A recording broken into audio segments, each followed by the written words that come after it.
Hello, ఈరోజైతే పొన్నగంటి కూరను తయారు చేసుకుందాము. పొన్నగంటి కూర శుభ్రంగా కడిగి పెట్టుకొని ఆరబెట్టుకున్నాము. తరిగి పెట్టుకున్న ఉల్లిగడ్డలు, టమోటా, 2 టమోటాలు, రెండు ఉల్లిగడ్డలు కట్ చేసి పెట్టుకున్నాము.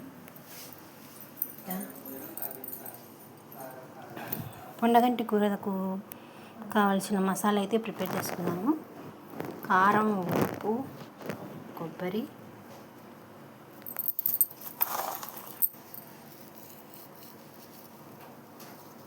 ఎల్లిపాయలు, ఒక గుప్పెడు ఎల్లిపాయలు, 2 స్పూన్ల కారం, 1 స్పూన్ ఉప్పు, 2 స్పూన్ల కొబ్బరి వేసుకొని మిక్సీ అయితే పట్టుకుందాం.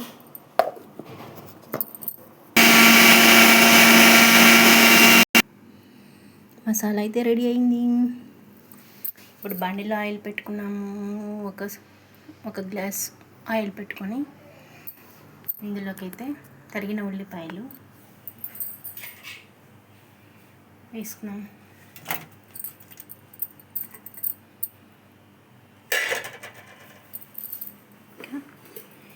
అయితే పోపు దినుసులు అన్నమాట. పసుపు, ఆవాలు, జీలకర్ర, ఆవాలు, కరివేపాకు, ఎండుమిర్చి, జీలకర్ర, ఎల్లిపాయలు అయితే ఇప్పుడు వేసుకున్నాము. 1 స్పూన్ పసుపు అయితే వేసుకున్నాము.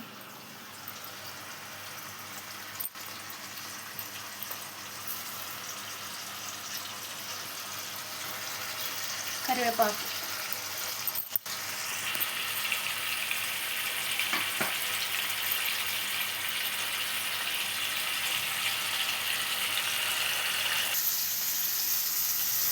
దోరగా ఎర్రగా వేగనివ్వాలి.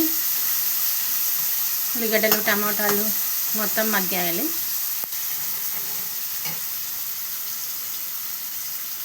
కొద్దిగా కాస్త ఉప్పు అయితే వేసుకొని కలుపుకోవాలి.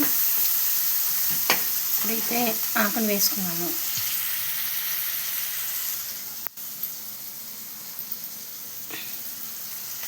బండిలో వేసేసుకున్నాము.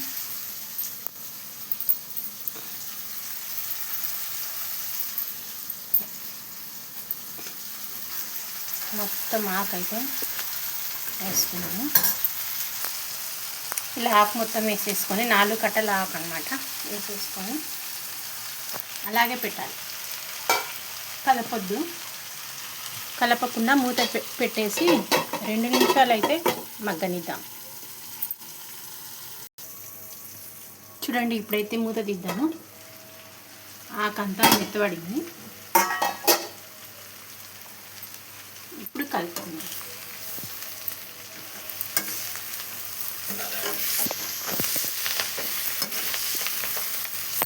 మెత్తగా కలుపుకొని చిన్నగా నెమ్మదిగా కలుపుకోవాలి.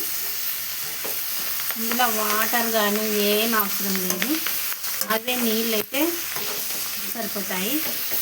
అవే మనకి ఆకులో ఉండే వాటరే మనకి సరిపోతుంది. నీళ్ళని ఏమి అవసరం లేదు. మసాలా ఇప్పుడే కావద్దు, కొంచెం మగ్గనిచ్చిన తర్వాత ఇప్పుడైతే కొంచెం మళ్ళీ ఉల్లిగడ్డలు పైన వేసుకొని ఇంకా 2 నిమిషాలు మూత పెట్టుకున్నాం.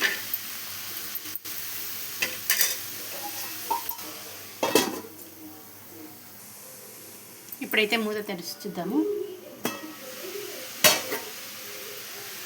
చూడండి, ఆకు అంత ఉండింది, నిండా ఇప్పుడు తగ్గింది. ఇంకా మగ్గితే ఇంకా తగ్గిపోతుందండి. 4 కట్టల ఆకులు అయితే 2 కట్టల మాదిరి అయిపోయింది. ఇంకా ఇప్పుడైతే కొంచెం కారం వేసుకున్నాం. మనం మిక్సీ పట్టి పెట్టుకున్న మసాలా అయితే వేసుకున్నాము. స్పైసీగా ఉంటుంది ఇది. ఇంట్లో కొంచెం కారం ఎక్కువనే పడుతుంది అన్నమాట. కలుపుకున్నాము. దీంట్లో కొత్తిమీర అవేం అవసరం లేదండి. దీంట్లో ఎల్లిపాయలు వేసి మిక్సీ పట్టుకున్నాం కదా. ఇది బాగా నిదానంగా కలుపుకొని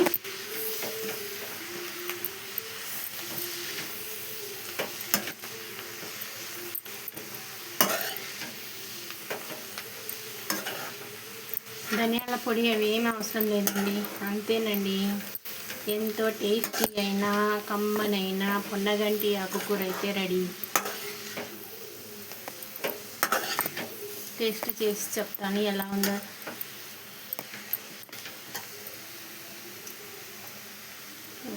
ముక్క అయితే మగ్గిపోయింది, సూపర్ రండి మీరు కూడా టేస్ట్ చేద్దరు కానీ రండి. ఇక్కడైతే అన్నం అవుతుంది, సైడ్ డిష్గా ఇదైతే చాలా బాగుంటుంది. మీరు కూడా ట్రై చేయండి. మూత పెట్టేద్దాం. ఇలాంటి మరిన్ని వీడియోల కోసం నా ఛానల్ను ఫాలో అవ్వండి, సబ్స్క్రైబ్ చేసుకోండి, సపోర్ట్ చేయండి. Thank you.